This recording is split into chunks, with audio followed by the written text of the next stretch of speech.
매번 이 자리에 서면 참 많이 떨리는 것 같습니다. 그러나 하나님의 은혜로 또 하나님의 그 말씀을 온전히 전할 수 있기를 간절히 소망합니다. 반갑습니다. 변상원 목사입니다.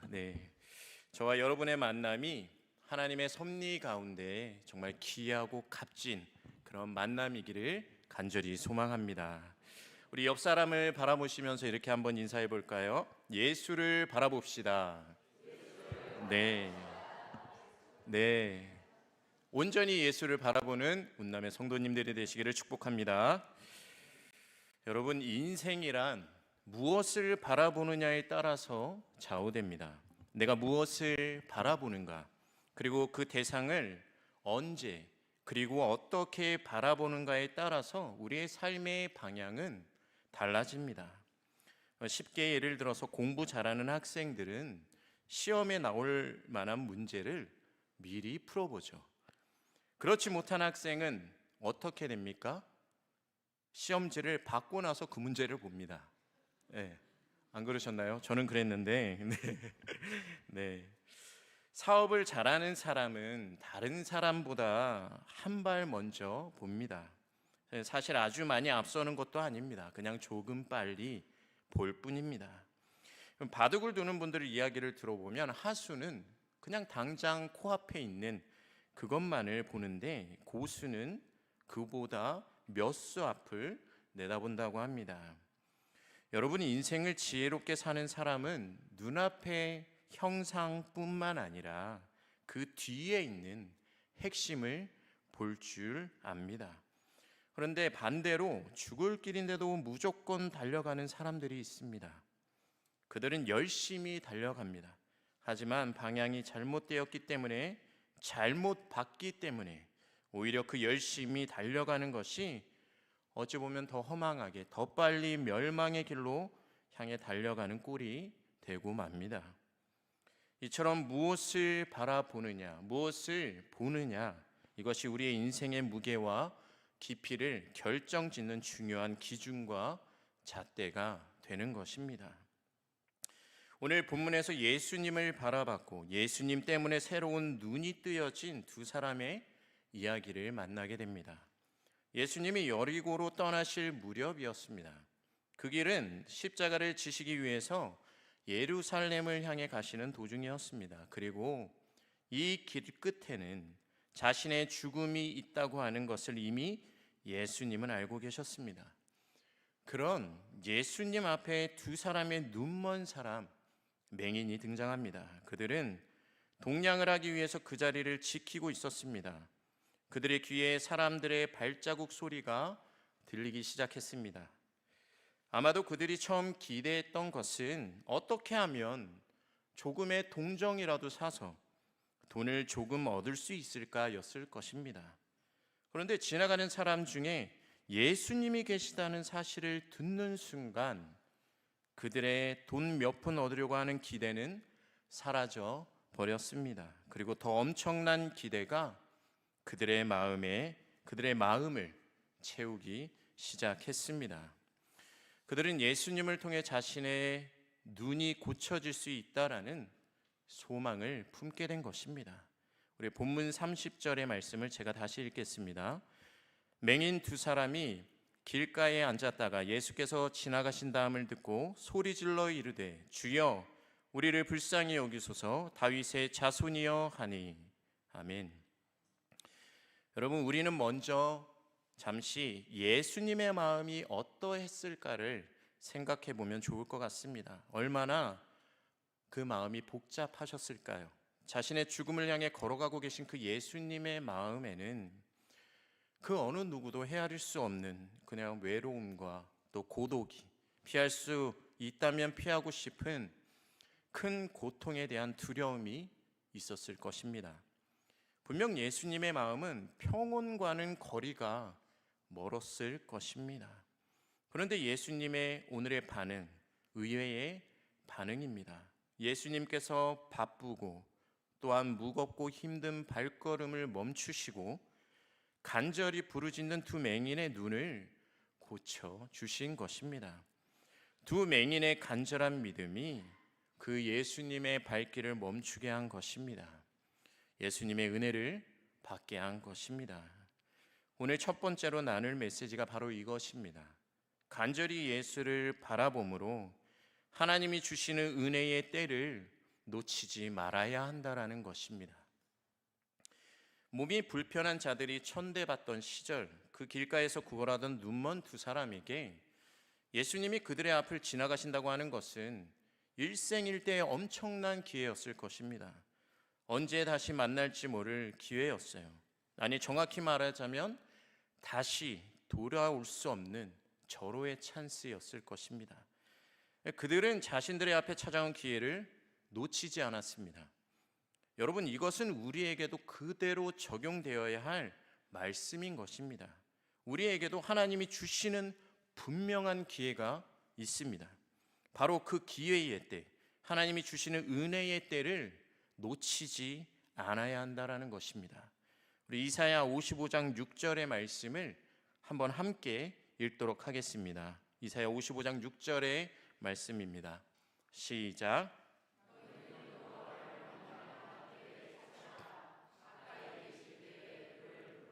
아멘.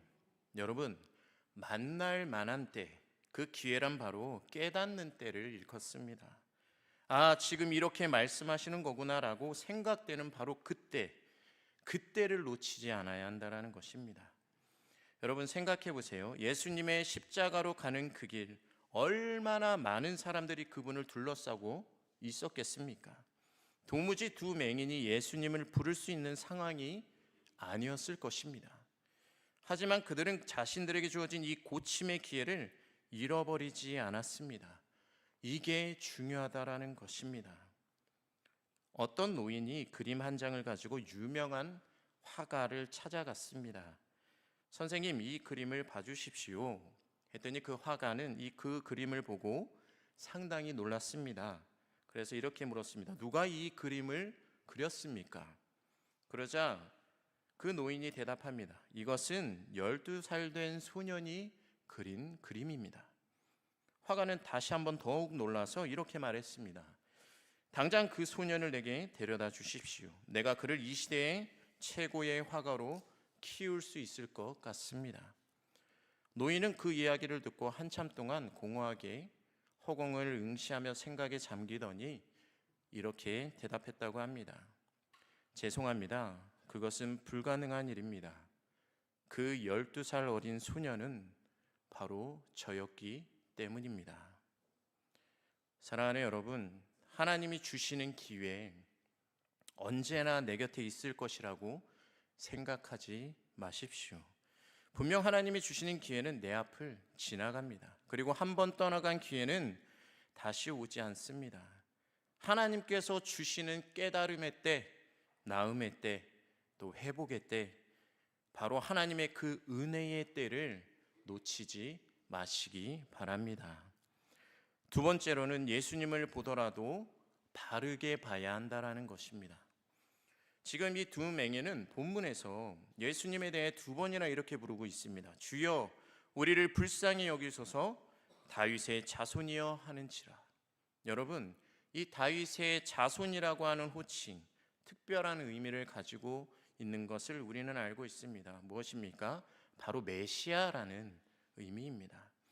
이스라엘 사람들은 미가서와 이사야서의 예언대로 하나님의 아들, 이스라엘을 구원하실 메시아가 이새의 뿌리, 즉 다윗의 자손으로 오시게 될 것이라고 믿고 있었습니다. 바로 이 맹인들이 부르짖는 소리는 지금 예수님을 바로 이러한 전능하신 하나님의 아들이라고 부르짖은 것입니다. 구원자로 바로 알고 부르짖은 것입니다. 여러분 또한 지금 하나님의 은혜를 구하고 계십니까? 그렇다면 여러분, 예수님이 누구신지, 하나님이 어떤 분이신지를 먼저 깨달아 알아야 합니다.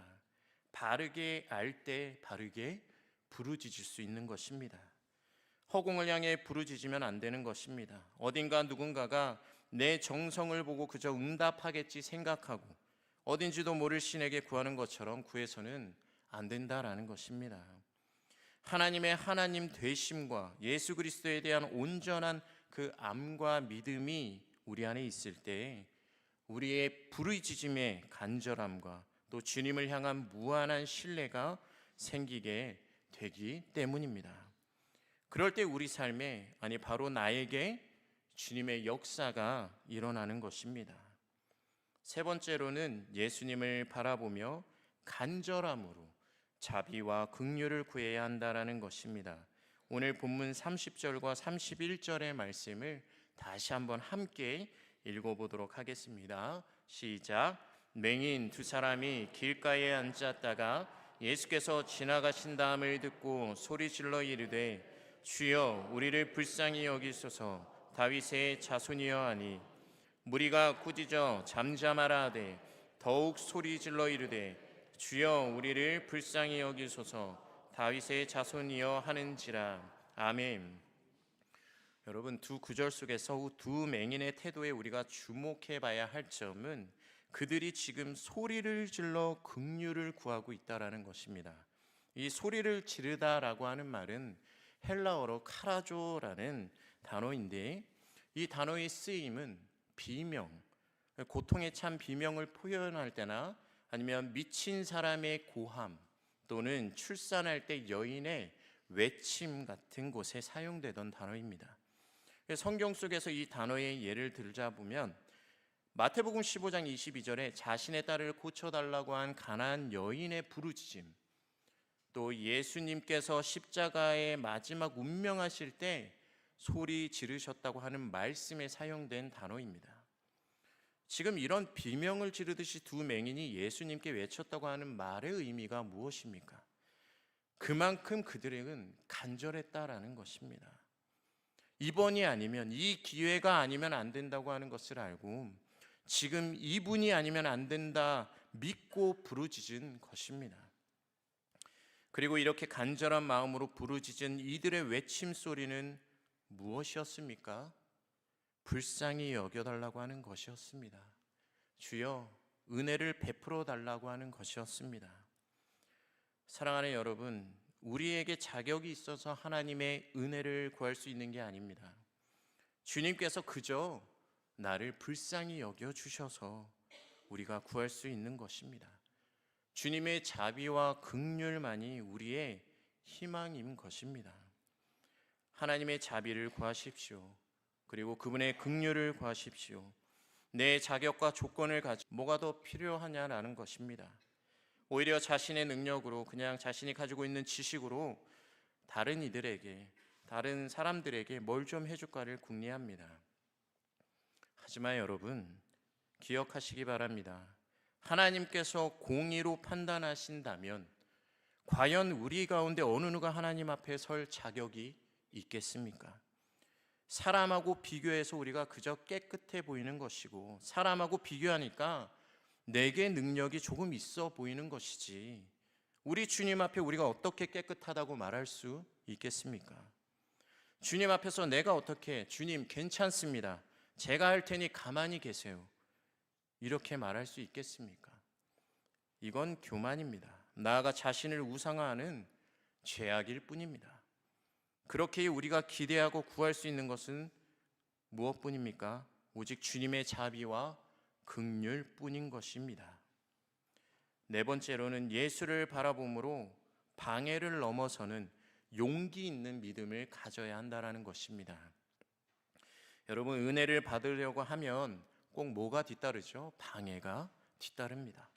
방해하는 사람도 있고 또 방해하는 여러 가지 상황이나 일들이 생기곤 합니다. 나의 연약함이 나를 방해하기도 하고 전혀 그럴 것 같지 않은 사람들이 나를 방해하기도 합니다. 그리고 오늘 본문의 방해자들은 정말 엉뚱한 사람들이었습니다. 그들은 이미 예수님을 먼저 따르던 사람들이었습니다.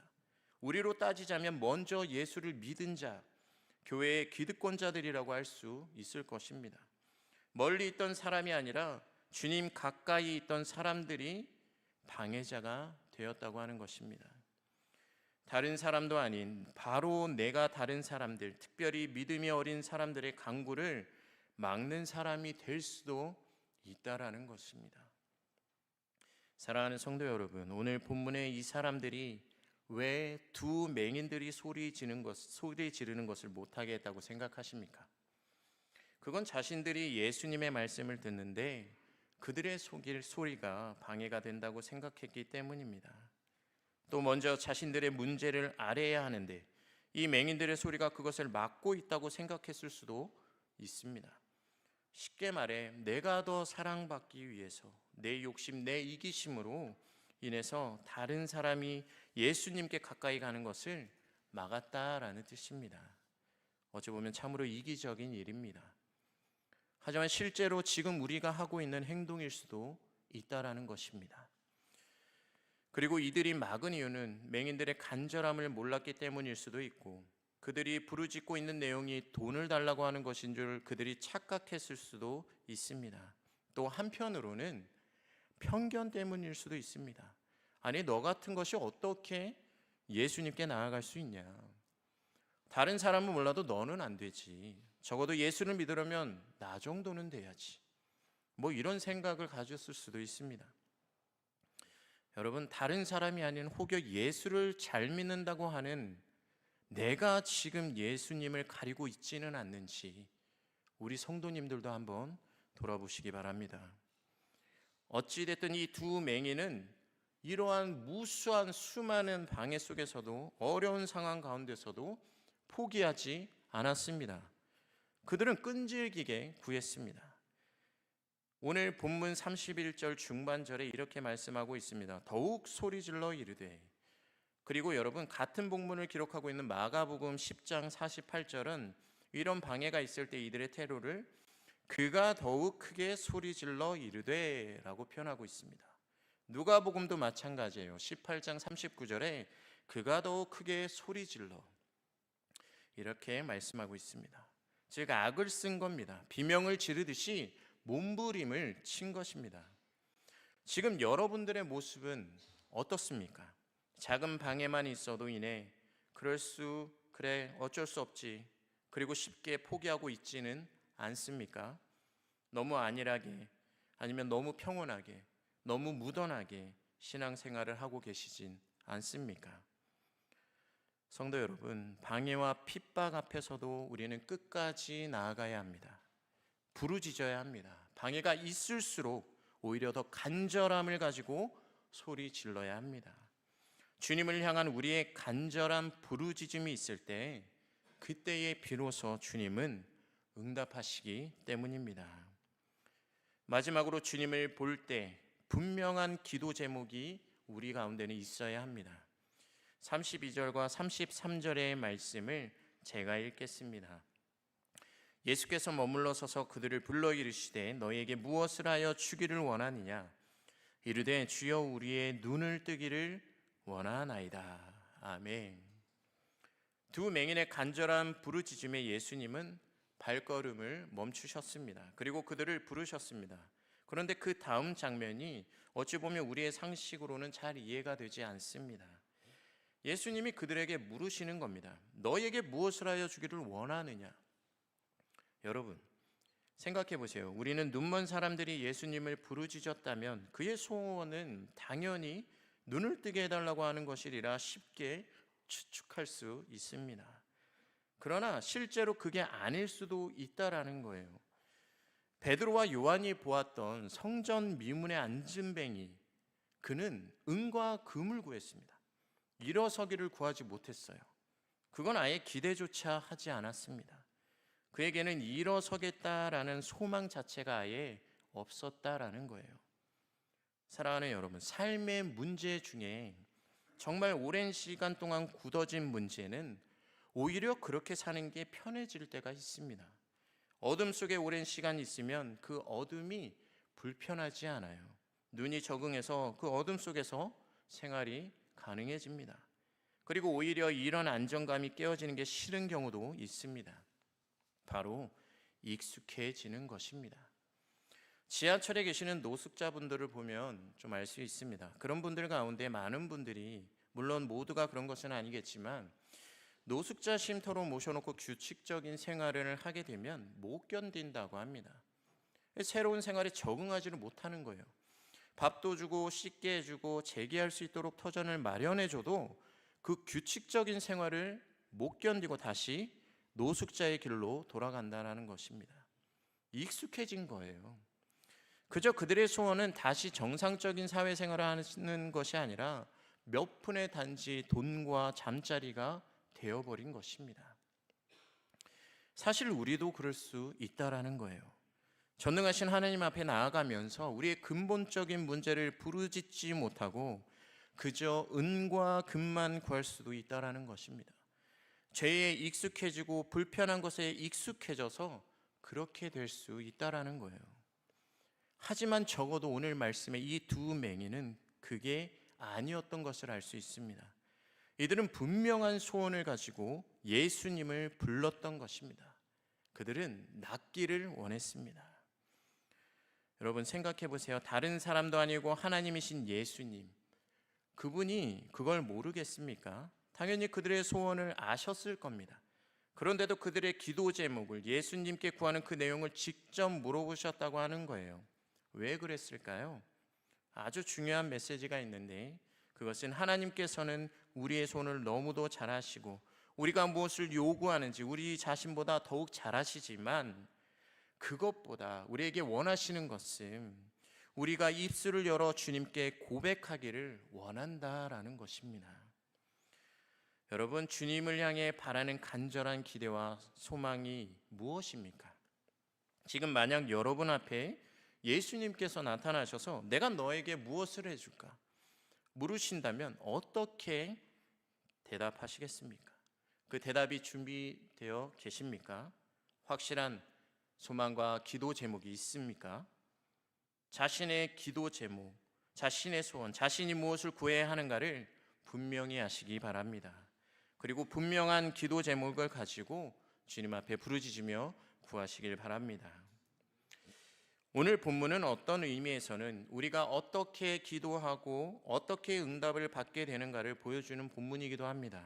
하지만 오늘 본문에 더욱 중요한 것은 우리가 누구를 바라봐야 하고 우리가 어떻게 믿음의 눈을 뜨게 되는가입니다.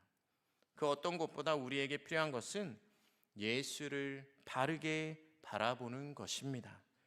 그리고 그 예수님을 통해서 믿음의 눈을 뜨는 것입니다. 신앙이란 믿음의 눈, 즉 영안이라고 하는 눈이 뜨이는 거예요. 신앙의 눈이 뜨일 때 우리는 세상이란 뿌연 안개가 걷히고 예수 그리스도와 하나님의 세계를 바라보며 살아갈 수 있게 되는 것입니다. 만약 이 눈이 뜨이지 않는다면 우리는 그저 육신의 눈으로 세상의 안개에 갇혀서 살아가게 되는 것입니다. 이 믿음의 눈은 내가 교회를 얼마나 오랜 시간 다녔는지, 어떤 학위가 있는지, 어떤 능력이 있는지 이런 것에 좌우되지 않습니다. 오늘의 두 맹인과 같이 예수님을 바라보며 간절히 부르짖는 믿음과 그 무엇보다 예수님의 긍휼과 자비, 즉 은혜가 있어야 하는 것입니다. 예수의 공로로만이 우리의 믿음의 눈이 뜰 수 있다는 것입니다. 어느 목사님께서 자신의 교회에 우리 시대 최고 지성인이었던 이어령 교수님을 초청해서 강연을 들었다고 합니다. 여러분도 잘 아시겠지만 이어령 교수님은 예수님을 믿기도 전에 한평생 문학을 연구하셨고 또 성경에 대해서 대단히 해박한 지식을 가지고 계셨던 분입니다. 그리고 강연이 끝난 후에 이어령 교수님과 이 목사님께서 식사를 하는 도중에 때마침 교수님이 예전에 집필 했던 오래전 책 가운데 성경에 관한 글을 읽었던 기억이 나서 그 이야기를 했다고 합니다. 그랬더니 이어령 교수님의 얼굴을 붉히시면서 이렇게 말씀하셨다고 합니다. 목사님, 그때는 정말 잘 모르고 막 썼습니다. 그때는 예수를 믿지 않던 시절에 그저 문학적으로만 성경을 읽고 글을 쓰셨다고 말하는 것입니다. 그리고는 이어령 교수님이 이렇게 말씀하셨습니다. 저는 요즘 하나님의 말씀을 들으면서 많은 것들을 새롭게 깨닫습니다. 여러분, 이것이 우리에게도 필요한 것입니다. 정말 우리에게 필요한 것은 이 믿음의 어찌 보면 개안 수술을 받는 것입니다. 예수의 피로 씻김이 필요한 것입니다. 그저 예수 그리스도의 자비와 긍휼이 하나님의 은혜가 필요한 것입니다.